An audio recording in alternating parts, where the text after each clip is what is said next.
Assalamualaikum warahmatullahi wabarakatuh. Halo Sobat RSPA, kali ini dengan saya Dr. Maya Arumsari dalam podcast Mikirin Pasien. Apa kabar Sobat RSPA? Semoga senantiasa diberikan kesehatan oleh Allah Subhanahu wa Ta'ala. Nah, di podcast kita pada pagi hari ini kita akan membahas mengenai penyakit kuning atau obstruksi jaundice. Nah, sebelumnya kita kenalan terlebih dahulu dengan narasumber kita pada pagi hari ini, yaitu ada Dr. Rizky Aditya Putra, Selamat pagi. Spesialis bedah digestif konsultan. Bisa kenalan terlebih dahulu, dokter? Baik. Selamat pagi, Sobat Sehat RSUD Pandanaran, Boyolali. Perkenalkan, saya dengan Dr. Rizky Aditya, Spesialis bedah digestif di RSUD Pandanaran, Boyolali. Baik dokter, terima kasih atas perkenalannya dokter. Mungkin teman-teman di rumah pada penasaran dok, bedah digestif itu apa ya dok ya? Mungkin bisa dijelaskan dok, spesialis bedah digestif itu khususnya pada apa gitu dok? Ya, jadi sebenarnya bedah digestif itu adalah bedah yang menangani dari saluran pencernaan.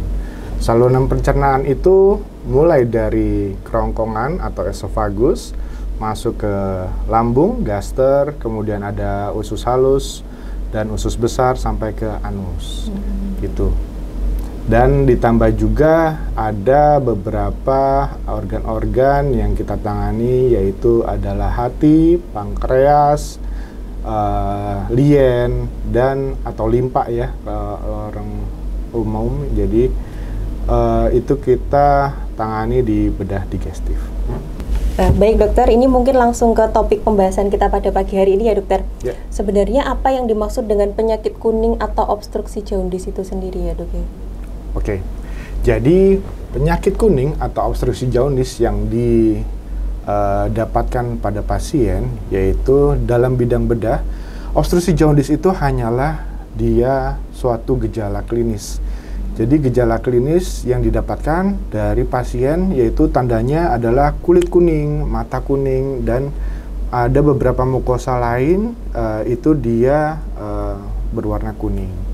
Nah, jadi ini bukan penyakit utama yang harus ditangani, tapi ini hanyalah gejala klinis. Kita harus cari tahu apakah penyebab dari penyakit kuning ini. Oh ya. Baik dokter, terima kasih atas penjelasannya dok. Selanjutnya mungkin ada ini dok, tanda-tanda yang perlu diketahui oleh masyarakat dok untuk penyakit kuning ini sehingga kita bisa lebih aware dok mengenai penyakit tersebut dokter. Oke, jadi tanda-tandanya yang saya bilang adalah kalau misalnya di pasien-pasien yang sering saya temui adalah warna kulit. Paling sering adalah warna kulit dan mata. Biasanya paling pertama adalah mata, sklera mata, kemudian ke seluruh badan kuningnya. Kemudian kalau dibilang bedah, di bidang bedah itu ada tanda-tanda lain, yaitu seperti dia mengeluhkan nyeri di ulu hati, kemudian BAB-nya seperti warnanya aspal pucat, kemudian dari kencingnya dia berwarna kuning pekat seperti kita melihat suatu minuman teh. Jadi tanda-tandanya seperti itu. Oh iya, baik dokter. Sebenarnya penyebab dari obstruksi jaundice atau penyakit kuning ini sendiri apa ya dok ya? Oke, jadi dalam bidang bedah digestif itu memang kita bagi penyebabnya. Jadi ada prehepatal, intrahepatal, dan poshepatal. Jadi biasanya kalau yang prehepatal ataupun dia kerusakannya itu di luar sebelum hati, jadi biasanya dia karena kerusakannya pembelahan atau pemecahan dari sel darah merah itu terlalu cepat. Jadinya kadar bilirubin akan tinggi. Kemudian dalam intrahepatal biasanya kita temukan pada penyakit-penyakit hepatitis dan biasanya di sirosis hati atau sirosis hepar, yaitu kegagalan hati, dan biasanya ditemukan juga adanya tumor di dalam hati. Nah, yang sering ditangani adalah di bidang-bidang digestif itu adalah yang di satu di intrahepatal dan yang ini poshepatal, salurannya, jalurnya. Jalur ini adalah jalur jalannya dari empedu dari hati yang diproduksi dari hepar akan mengalir ke arah usus halus. Nah, jalur itulah biasanya ada masalah, jadinya si aliran bile atau bilirubin ini tidak lancar masuk ke usus halus. Baik dokter, selanjutnya dok, apa sih sebenarnya peran dari laboratorium atau pemeriksaan penunjang lainnya untuk mendiagnosis penyakit kuning tersebut dokter? Baik, jadi fungsi dari laboratorium atau pemeriksaan penunjang, jadi sangat berguna sekali bagi kita kalau misalnya kita mendapatkan pasien kuning. Jadi kita akan memeriksa dari darah rutinnya dahulu, kemudian setelah itu kita periksa namanya yang paling penting adalah kadar bilirubin. Bilirubin kalau kita kenal adalah bilirubin total, direct, dan indirect. Kita periksakan itu. Kemudian kita bisa periksakan alkali fosfatase. Kemudian kita bisa periksakan albumin juga karena dia ada proses dari proteinnya. Setelah itu ada beberapa pemeriksaan dari pemeriksaan darah yang bisa kita tambahkan kalau kita curiganya ini suatu ke arah ke infeksi. Misalnya kita periksa ke hepatitis, penyakit hepatitisnya seperti HBsAg dan lain-lainnya. Dan jikalau itu sudah dilakukan, maka kita akan menambahkan pemeriksaan penunjang imaging atau dari radiologi. Biasanya kita lakukan yang paling sederhana itu adalah dengan USG. USG-nya ini biasanya kita akan fokus dari saluran empedunya tersebut.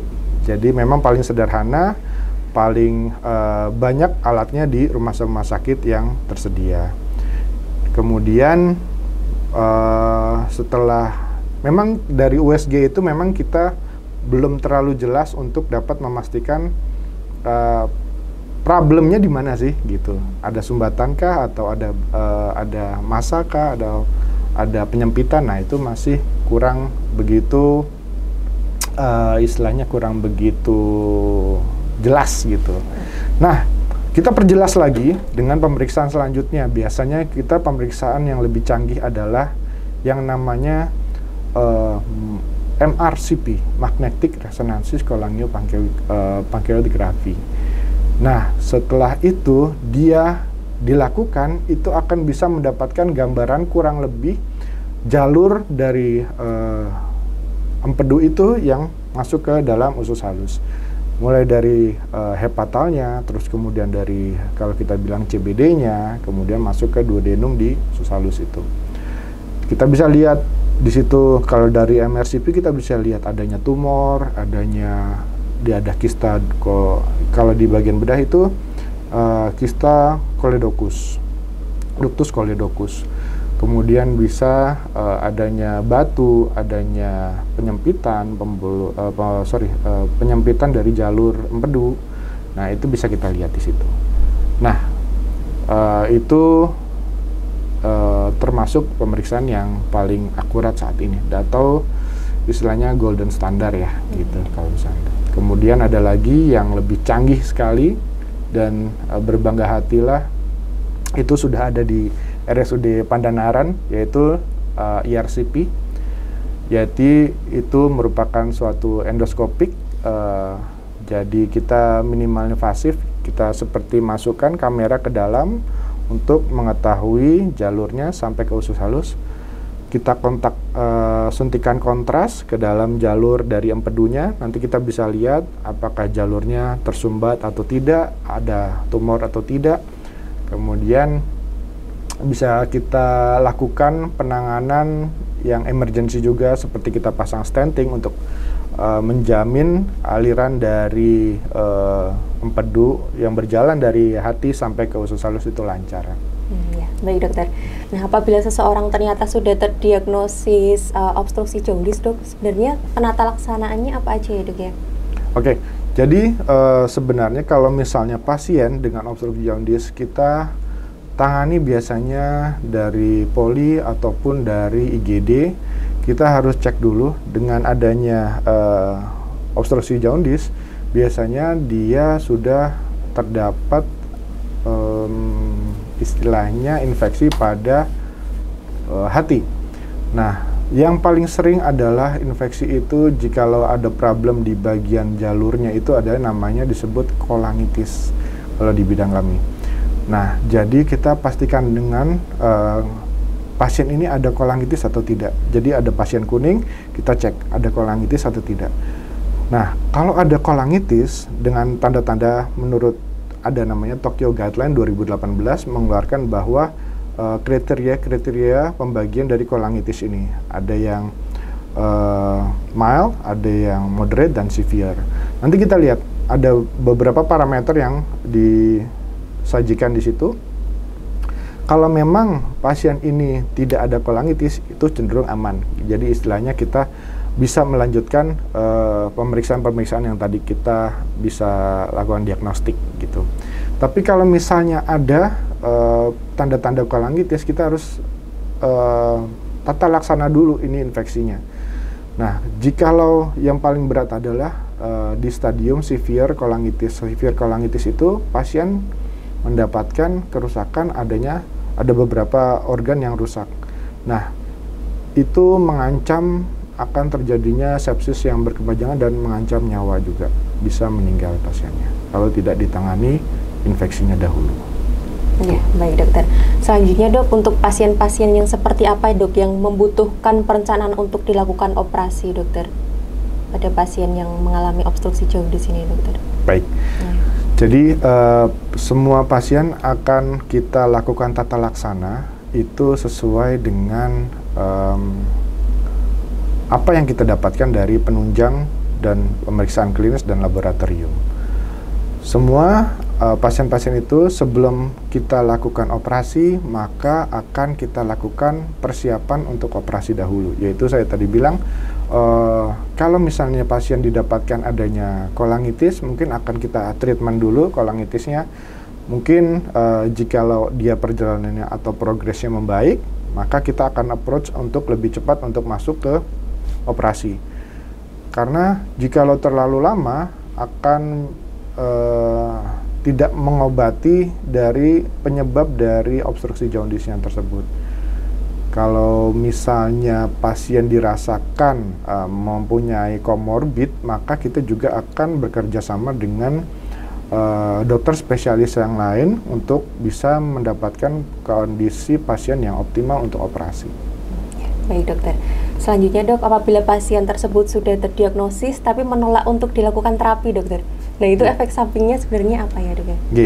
Jadi memang banyak pasien saat ini berpikiran kalau misalnya dok bisa nggak sih dok nggak usah dioperasi, bisa nggak sih dok pakai jalan alternatif, bisa nggak sih hanya obat saja gitu. Memang tergantung dari penyebabnya obstruksinya ini atau jaundice atau kuningnya ini dari mana, yang kita bisa tentukan dari pemeriksaan diagnostik tadi. Nah, jikalau memang terdapat sumbatan ataupun tumor ataupun dia ada penyempitan, maka memang kecil kemungkinan untuk akan istilahnya apa ya, sembuh ya. Istilahnya akan terobati dengan hanya peminuman obat dan istilahnya tidak dibiarkan ya. Maka di bedah itu kita ada yang namanya transplantasi hati. Jadi sebenarnya hati ini nggak bisa mempunyai underdeal lah istilahnya, tidak bisa diperbaiki. Jikalau dia ini sudah masuk kegagalan hati seperti layaknya ginjal, maka jikalau udah masuk kegagalan hati, tidak ada jalan lain hanyalah transplantasi hati yang bisa dilakukan. Maka sebelum masuk ke transplantasi hati ataupun sebelum masuk ke kegagalan hati, maka lebih baik kita cegah dan kita lakukan tindakan untuk menjamin jalur atau jalannya dari empedu itu bisa lancar. Maka jangan ragu, jangan takut, bisa konsultasi dengan dokter bedah digestif di RSUD Pandanaran. Iya dokter. Baik dok, berarti tadi tindakan darurat yang harus dilakukan pada kegagalan fungsi hati pada penyakit obstruksi jaundice itu transplantasi hati ya dok ya? Nah, Memang transplantasi hati jalan terakhir dok. Iya, dok. Jadi ada beberapa, kalau misalnya kita menangani dari pasien kolangitis itu memang ada beberapa penanganan emergensi. Jadi kita sesuai dengan Tokyo Guideline 2018 itu memang yang paling utama ataupun paling nyaman buat pasien adalah dengan lakukan ERCP stenting. Jadi kita pasang selang dan menjamin jalur itu lancar ke bawah alirannya. Nah, yang kemudian kedua adalah dengan pemasangan PTBD, percutaneous drain langsung ke ductus hepaticusnya. Nah, ini kita biasanya bekerja sama atau konsul ke bagian radiologi intervensi gitu. Itu dokter radiologi akan memasang jalur untuk drainase biliar supaya tidak terlalu mampet di dalam dan menyebabkan kadar bilirubinnya tinggi. Dan salah satu yang cara terakhir yang emergensi adalah kita lakukan pemasangan selang langsung ke kandung empedu dan ataupun kita pasang cicuk di ductus coledochus. Oh iya, baik dokter. Sebenarnya apa saja sih dok jenis-jenis intervensi bedah yang bisa dilakukan pada penyakit obstruksi jaundice ini sendiri dok? Ya, memang ada beberapa cara yang bisa dilakukan dari bedah digestif dalam penanganan obstruksi jaundice. Mulai dari yang pertama dulu, kita lakukan dengan yang minimal invasif melalui dengan ERCP. Jadi kita lakukan endoskopik, masuk ke dalam, dan kita lakukan pengambilan batu melalui dari endoskopik tersebut dengan penggunaan balloning dan basket biasanya. Dan kalau misalnya perlu kita lakukan lithotriptor untuk penghancuran batu di dalam. Sekarang juga ada yang baru yaitu namanya alat spyglass, juga bisa dilakukan penghancuran batu juga di dalam saluran. Tapi memang itu mempunyai kesulitan yang tinggi dan syarat-syarat dari jumlah batu dan dari kondisi pasien tersebut. Jadi tidak semua bisa dilakukan dengan ERCP. Kemudian cara selanjutnya adalah minimal invasif juga dengan melakukan laparoskopik eksplorasi CBD. Itu juga kita gunakan laparoskopik dengan menggunakan kamera masuk ke dalam perut dan kita lakukan eksplorasi di wilayah aliran empedu tersebut. Jalan terakhirnya adalah open, yaitu eksplorasi CBD dengan laparotomi. Itu memang kita buka, kita lihat, memang kita lihat juga problemnya apa. Haruskah eksplorasi CBD ataukah haruskah bypass, haruskah kita modifikasi. Nah, itu tergantung dari penyebab dari sumbatan ini apa gitu. Jadi memang paling penting adalah sebelum kita operasi kita tahu dulu apa yang kita hadapi. Setelah itu kita rencanakan sebelum operasi kita mau ngapain gitu. Jadi tidak kaget-kagetan. Iya dokter. Ya. Baik dokter. Selanjutnya dok, ini mungkin pertanyaan terakhir ya dok ya.